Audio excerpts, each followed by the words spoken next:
Hello বন্ধুরা, আজকে আমি তোমাদের জন্য কলা পাতায় মাছ ভাজার রেসিপি নিয়ে আসলাম। ঠিক আছে, তো তার সাথে আমি একটু কচুরলতিও পাশে দেব ভাজা। তো তোমাদের আজকে দেখাই রেসিপিটা। এই যে পাঙাশ মাছ, এটাই আমি কলা পাতায় ভাজবো।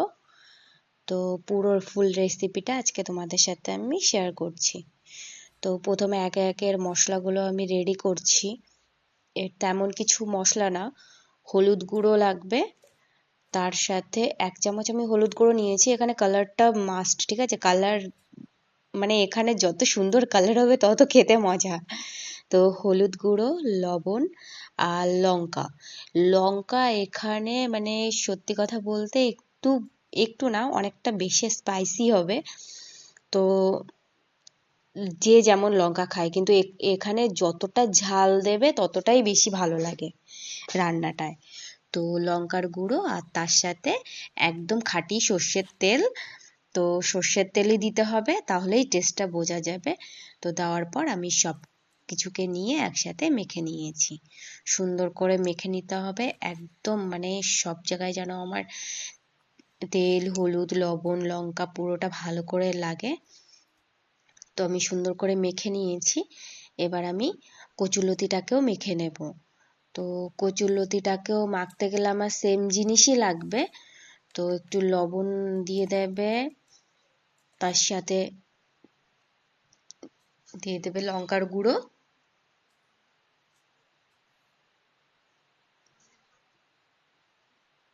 আর একটু হলুদ গুঁড়ো, আর একসাথে একটুখানি তোমার কিছু আমি রসুন দিয়ে দিয়েছি, গোটা রসুন। ঠিক আছে, কচুরলতির সাথে একটু রসুন দিলে ভালো লাগে। আর সর্ষের তেল, এখানেও সর্ষের তেলই যাবে। তো এটাকে নিয়েও আমার ভালো করে মেখে নিতে হবে। ঠিক আছে, এটা কিন্তু সুন্দর করে মাখতে হবে। হ্যাঁ, একবারেই মেখে নিতে হবে। এটা তো আর আমার কড়াইতে নাড়াচাড়া করা যাবে সেরকম তো না, এটা পাতার উপরে পুরো সেট করে দিতে হবে সেইভাবে। তো এটাকেও সুন্দর করে মেখে নিলাম। তারপরে একটা থালা নিলাম, ওর ওপরে আমি কলা পাতাটা বসিয়ে দিলাম। কলা পাতাটা বসিয়ে দিয়ে আমি প্রথমে মাছগুলো আগে সাজিয়ে নিচ্ছি কলা পাতার উপরে। তার পাশে আমি এক সাইড করে আমি কচুরলতিটাও দিয়ে দিচ্ছি। সুন্দর করে একটু সাজিয়ে নেবে। তো আমার দেখো সাজানোটা পুরো রেডি। তো এইভাবে ধরেই আমি একটা কড়াই নিয়েছি, কড়াই এর মধ্যে আমি ওটাকে বসিয়ে দিয়েছি। এবার এটা একদম লো ফ্লেমে চলবে গ্যাসটা,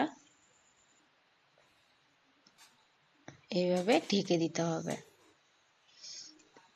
এইভাবে কিছু টাইম হতে থাকবে। দেখো মোটামুটি পেছনের সাইডটা হয়ে গেছে, হালকা পোড়া পোড়া মতো হবে। এবার পেছনের সাইডটা এই যে হয়ে গেছে। এবার আমি এইটাকে উল্টে দেব।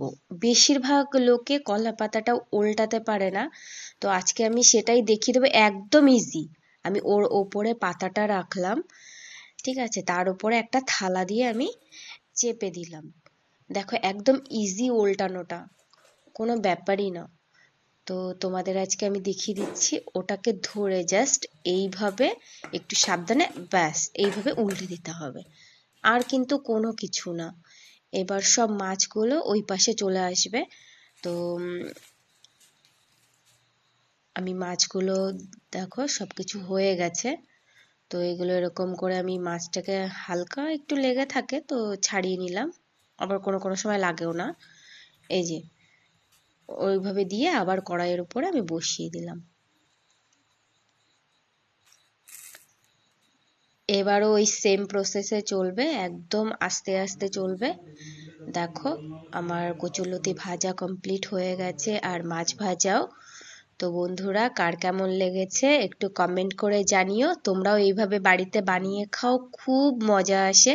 এর সাথে যদি একটু লেবু হয়, বাহ, জমে